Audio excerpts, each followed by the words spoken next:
හයි අද අපි බලමුද ගුණදායී විදියට රසකාරකයක් කොහොමද ගෙදර හදන්න කියලා. එහෙනම් එන්නකෝ. අපිට මේකට හොඳින් පිරිසිදු කරගෙන වේලගත්තු ඉස්ස ඔලු සුදුලූණු පොතු සහ කරපිංචා අවශ්‍ය වෙනවා. මේ ටික දවස් 2-3ක් විතර හොඳින් වේලලා තියෙන්න ඕනේ.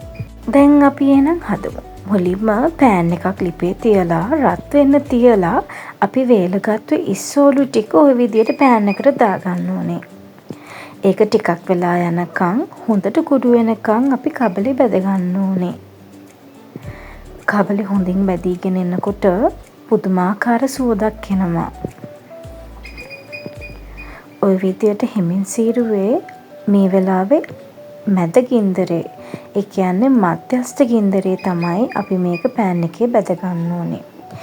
ඒක හිමින් බැදගෙන එනකොට අපි හොඳින් වේලගත්තු සුදු ලුණු පුතු ටිකත් අපි ඒකට එකතු කරන්න ඕනේ.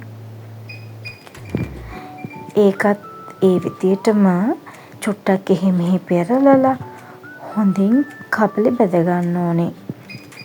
හොඳින් මතක තියාගන්න අපි ගින්දර දානකොට මධ්‍යස්ථ ගින්දරේ තමයි තියෙන්න ඕනේ.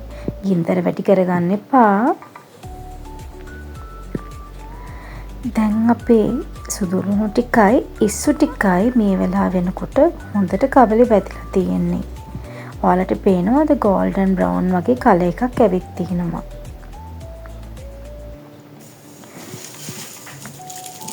ඔය පෙන්නන විදියට හොඳට බැදුරම අපි අතට ගත්තම හොඳින් කුඩු වෙනවා. ගොඩක් අය පාවිච්චි කරන සුක්කැට වෙනුවට මම අද මේ පෙන්නන එක ඔයාලා හදලා බලන්නකෝ.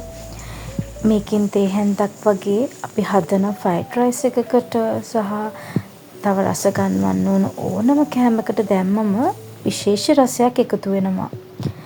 දැන් අපි අර දෙක බැදගත්ත විදියටම අපේ කරපිංච ටිකත් පෑන් එකට දාලා හොඳින් කබලේ බැද ගන්න ඕනේ. කරපිංච ටිකත් අපි මධ්‍යස්ථ ගින්දරේ තමයි බැද ගන්න ඕනේ. නැත්තම් කරපිංච ටික කළු වෙන්න බලනවා. ඔය විදියට හෙමින් සැරේ එහෙම පෙරලලා අපි කරපිංච ටිකත් බැදගමු. මම මුලින් කිව්ව විදියටම මේ හැම අමුද්‍රව්‍යයක්ම හොඳින් සෝදලා දවස් 2-3ක් විතර වේලලා තමයි ගන්න අවශ්‍ය වෙන්නේ. දැන් අපේ කරපිංච ටිකත් ඔයාලට පේනවද? හොඳට බැදිලා තියෙන්නේ. මේකට චුට්ටක්වත් තෙල් යොදා ගන්න එපා සහ වතුර චුට්ටක්වත් පෑන් එකකවත් තියෙන්න දෙන්න එපා. එහෙම වුණොත් සවුත් වෙන්න බලනවා. මේ තියෙන්නේ අපි බැදගත්තු අපේ ඉන්ග්‍රීඩියන්ට්ස් ටික. ඔයාලට අඩු අමුද්‍රව්‍ය ටිකකින් විශේෂ රසයක් ගන්න පුළුවන් මෙන්න මේ මම කියලා දෙන කුඩු එක ඔයාලත් හදලා බලුවොතින්. දැන් අපි ඔය බැදගත්තු ටික සේරම බ්ලෙන්ඩර් එකට දාලා හොඳින් කුඩු කරගන්න ඕන කුඩු එකක් එන විදියට. ප්‍රමාණය වැඩි නම් කොටසින් කොටස දාලා බ්ලෙන්ඩ් කරගන්න ඕනේ.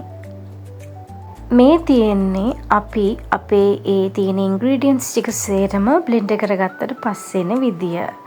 ওই විදියට හොඳට කුඩු එකක් එනකන් අපි බ්ලෙන්ඩ් කරගන්න ඕනේ. ඊට පස්සේ ওই විදියට තෙත නැති හොඳ වීදුරු බෝතලයකට අපේ මික්ස් එක දාලා අපිට මාස 7-8ක් වුණත් කල් තියාගෙන පාවිච්චි කරන්න පුළුවන්. එහෙනම් ඔයාලත් ඔක හදලා බලලා මට රස කියන්නකෝ. මම ගිහින් එන්නම්. බයි.